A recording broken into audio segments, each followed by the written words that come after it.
Bonjour et bienvenue. Nous allons entamer la troisième séance de notre formation. Donc, une fois dessiné tous les détails, donc, on peut donner les couleurs que nous voulons en fonction des détails. Par exemple, le rouge là, j'ai choisi, ça ce sont les enclos. Comme en réalité, la zone là, c'est un abattoir qui est là.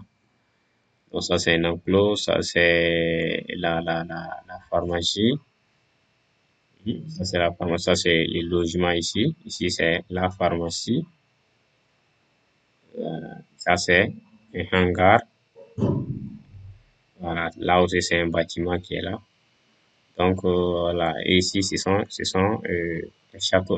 châteaux d'eau. Ça ce sont les points d'eau, c'est-à-dire les robinets.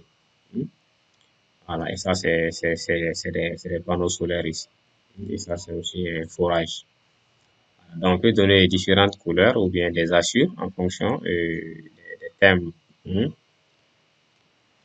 Donc, si tout ceci est OK, donc cette fois-ci, nous allons calculer le modèle numérique du terrain. Hmm. Alors, on va calculer le modèle numérique du terrain.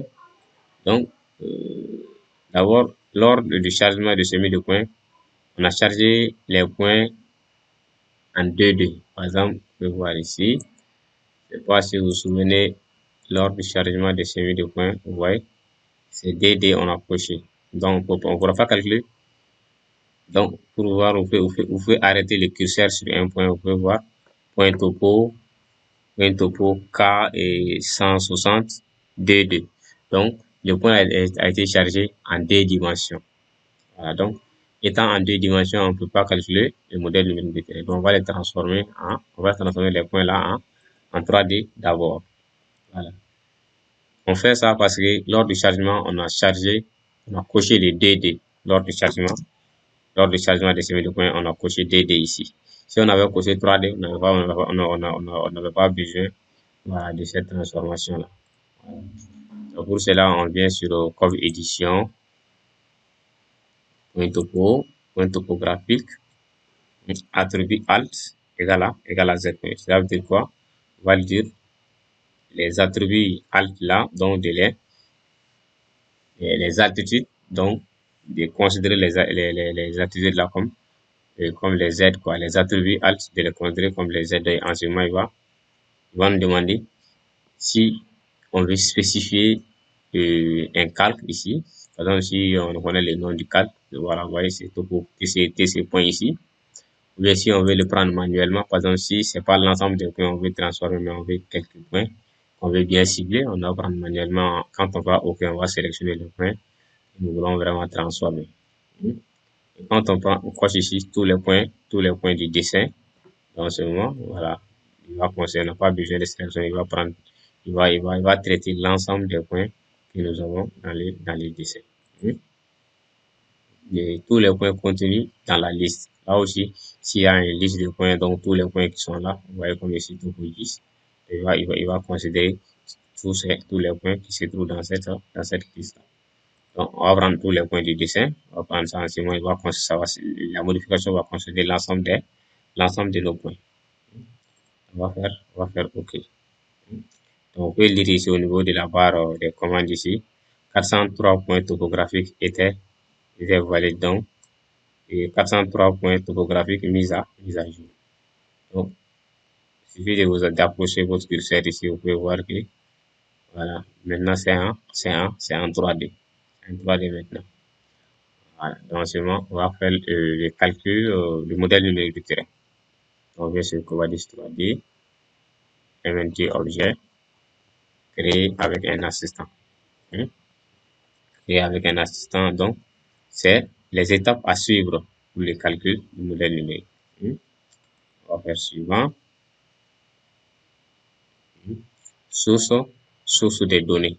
Donc, source des données. Donc, ouais, c'est dessin courant qui est coché ici. Donc, cela veut dire quoi? Les points là qui seront concernés, c'est les points qui se trouvent dans le dessin courant. Ouais, par exemple, si on avait un fichier de points on pouvait aller chercher. Donc, on coche ce fichier de points, on allait chercher le fichier de points sur lesquels on veut faire les calculs. Voilà. Mais les points là sont déjà chargés dans les logiciels déjà. Donc, on va laisser dessin courant coché. Donc là, objets ponctuels. Les objets ponctuels, c'est quoi? Ici, c'est les calques des points. Les calques des points là, c'est topo 10. Donc, si on veut décocher calque 0 là. C'est tous nos points se trouvent dans ce calque-là, dans calque topo 10. Donc, vous pouvez voir ici, point topo, on a 403 sur 403 et ces points. Donc, forcément, ces calques-là doivent être cochés. On doit cocher ces topo 10, c'est-à-dire les calques dans lesquels se trouvent les points. Et il doit être forcément coché. Voilà. Voilà, point topo, tout. Donc, en ce moment, comme ça, si on est sur automatique ici, ça veut dire quoi? Il va faire les calculs sur l'ensemble des points qu'on a sur notre dessin. Sur l'ensemble des points qui se trouvent dans ces calculs. Mais là aussi, on a la possibilité de spécifier, c'est-à-dire de spécifier quelques points. Si on veut pas calculer sur l'ensemble des points, on veut faire les calculs si on prend par exemple manuel ici, on va faire, donc, on clique ici. Dans ce moment, on va choisir les points sur lesquels on veut calculer le modèle lunaire. Par exemple, si je vais sélectionner seulement ici.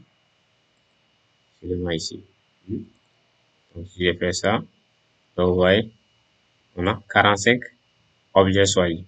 Donc, objets ponctuels, 45 objets choisis. Dans ce moment, les calculs vont concerner seulement ces 45 points.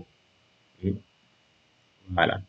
Et dans notre cas, on veut calculer sur l'ensemble des points. Donc, on va cocher ici automatique et il va prendre tous les 403 points que nous avons. Voilà. Donc, on va faire suivant. Donc, ici, là, il nous demande, il nous pose une question. Par exemple, il dit s'il y a des points doubles. S'il y a des points doubles, qu'est-ce qu'il faut faire? Il dit s'il y a des points doubles, qu'est-ce qu'il faut faire? Il dit conserver les premiers points à rencontrer, remplacer par les derniers points à rencontrer, conserver les points d'altitude les plus bas, conserver les points d'altitude les plus hauts. Les points doubles, c'est quoi? C'est les points qui ont le même nom. Par exemple, s'il y a deux ou trois points, voire même plusieurs points qui ont pour nom K1 par exemple, donc les logiciels nous demandent quel comportement adopter voilà, devant ces types de questions. Voilà. Donc, on va laisser premier point à rencontrer, on va laisser ça cocher. Voilà. Donc là, c'est objet linéaire. Par exemple, si on veut tenir compte des lignes qu'on a dessinées, même si on veut que le calcul tienne compte de certaines lignes qui sont là. Donc, on peut spécifier ces lignes-là. On peut spécifier ces lignes-là par exemple, je veux qu'ils tiennent compte de ravin. Les ravins, c'est les lignes d'écoulement là qui sont là. Dans ce moment, je veux qu'ils tiennent compte de ces ravins-là, ou bien, voilà, ou bien si on veut qu'ils tiennent compte, ça dépend de ce que vous voulez. Donc, souvent, on allait cocher ravin pour que ça puisse tenir compte de ces lignes-là. Voilà. Donc, pour le moment, on va laisser comme ça, on va rien cocher. On va rien cocher, on va tenir compte des lignes. On va calculer de façon simple. On va faire suivant le filtrage planimétrique. Le filtrage planimétrique, c'est quoi? Si on veut limiter les calculs à une zone donnée. Et on a OK ici, par exemple, si on veut on veut limiter les calculs dans un périmètre bien défini. Par exemple, si on va périmètre d'emprise intégré au MNT, par exemple. Si on coche ça, donc il va nous donner la possibilité d'aller sélectionner une polyligne. Par exemple, si on prend ça, donc, vous voyez, donc on va intégrer une polyligne ici. Voilà, mais la condition est que les polylignes là doivent être une polyligne 3D. Une polyligne 3D pour que ça puisse voilà, prendre en compte. Donc, ce moment, il va faire le calcul dans les périmètres qu'on a donné. Contour de sélection, là aussi, si, voilà, on va sélectionner une zone dans laquelle les calculs du modèle numérique doit se tenir. Si on fait ça, donc, par exemple, donc, là, ça va prendre une zone, c'est-à-dire la zone que nous avons sélectionnée, il va prendre cette zone-là. C'est les calculs vont se faire, va s'effectuer dans ce cadre-là. Et là, si on a un rectangle ici, et on a les coordonnées de ce rectangle-là, ou bien là aussi, avec les boutons ici, on peut faire un rectangle dans lequel on veut qu'il fasse les calculs, par exemple. Vous voyez, donc, automatiquement, il va renseigner les coordonnées ici de ce rectangle-là. En ce moment, les calculs modèle numérique seraient faits dans ce rectangle-là. Pour le moment, on va laisser aucun. On va faire suivant. Donc ici, filtrage altimétrique, c'est quoi?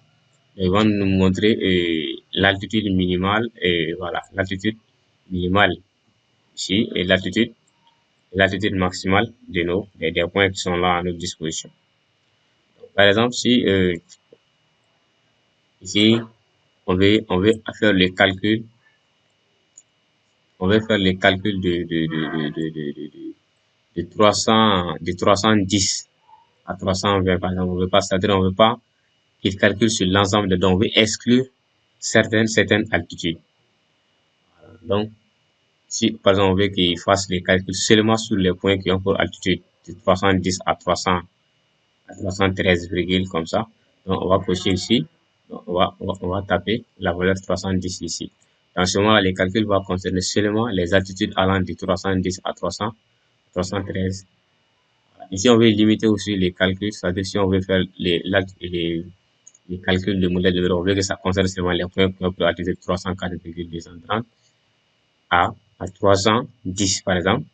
Donc, seulement tous les points qui ont pour altitude supérieure à 310 et ils ne seront pas pris en compte lors du calcul. Donc, c'est ça un peu le filtrage ici. Voilà, pour pouvoir apporter des modifications il faut juste seulement cocher ici.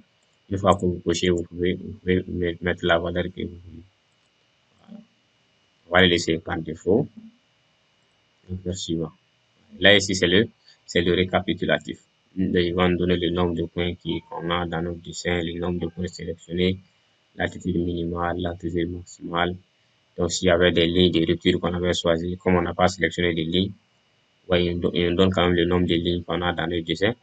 Et zéro sélectionné, on n'a pas sélectionné de lignes. Voilà, si on avait sélectionné, il allait nous montrer le nombre de lignes qu'on a sélectionné. Voilà, donc c'est un peu le récapitulatif qui est là. On va faire suivant.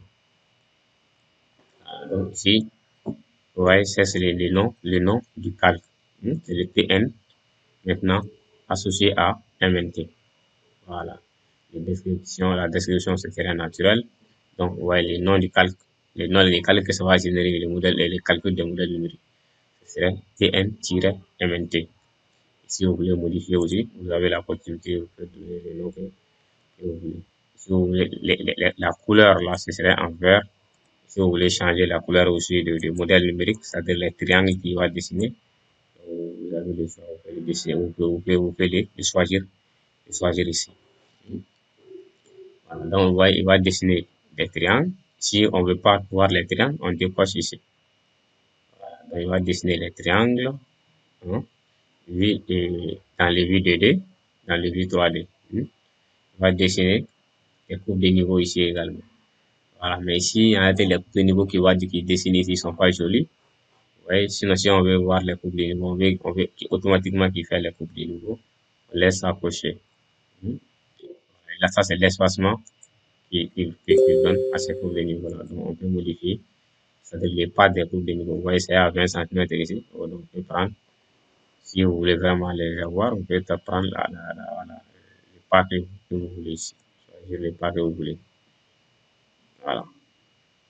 C'est des courbes de niveau. Bon, en réalité, les courbes de niveau, on va décocher. On aura à les faire, on va faire les courbes de niveau spécialement. Puis si les courbes de niveau qui dessinent ne sont pas trop jolis, ils sont aussi liés au modèle numérique. Voilà, donc on va les décocher. Voilà. Contour externe. Le contour externe, c'est quoi? Il va dessiner une ligne de contour du modèle numérique que nous allons dessiner. Voilà, donc là, je vais le laisser un peu externe vue de donc je vais le laisser cocher. Voilà. Écrire les listes récapitulatives. Là, c'est quand on va faire terminer, on va faire un rapport du modèle numérique pour un rapport de tous les récapitulatifs là. On a vu précédemment, donc il va nous donner un rapport. Voilà. Si vous voulez voir ce rapport-là, on laisse ça cocher, écrire récapitulatif. Donc, il va générer ça. Voilà. Donc, là, c'est par exemple, si on reprend 2 ou 3 fois, donc il va demander il faut effacer un fichier s'il existe déjà, des choses comme ça. Voilà. Donc, on va faire terminer. Donc, c'est le récapitulatif là que je parlais, le rapport. Là, automatiquement, il va l'ouvrir. Voilà. Donc, il va donner les altitudes maximales, le nombre de points, altitude minimale, tout. Tous les renseignements. Vous pouvez les voir ici. Donc, il va enregistrer automatiquement ces fichiers-là dans les dossiers dans lesquels se trouve votre dossier. Voilà. Vous voyez, c'est le modèle numérique qui est là. Mhm. Voilà. Mais avec moi, ma machine, j'ai paramétré la face là sur 100%. Voilà. Donc, je vais, raison pour laquelle il y a des zones là qui sont pas couvertes. Bien sûr, c'est vous, peut-être que vous n'allez pas voir ça. Votre modèle numérique serait plus large par rapport à moi. Voilà. Modèle numérique, face, réduire face externe. Donc, pour réduire, par exemple, on a ici. Donc, si on veut limiter, on veut réduire la surface, ou bien on veut réduire la surface du modèle numérique, ou bien l'augmenter. Donc, c'est un peu ça ici. Voilà. On va dire, inventer objet, face. Réduire la face, réduire les faces externes. Si on fait ça, il va nous demander de sélectionner un objet aimanté. Donc, on va sélectionner le modèle. Vous voyez, voilà. Les pourcentages de réduction des faces. Ouais, pour moi, là, c'est à 100%. La raison pour laquelle il y a des trous qui sont là. Donc, je vais le mettre à 50, par exemple. Voilà, vous voyez, il a comblé ces trous, vous voyez. Voilà. Donc, je pense que c'est 50% là, c'est bon. Voilà. Donc, on peut diminuer ou bien comment on peut augmenter le pourcentage en fonction, voilà, de la zone que vous avez. Ici, on calcule le modèle numérique du, voilà.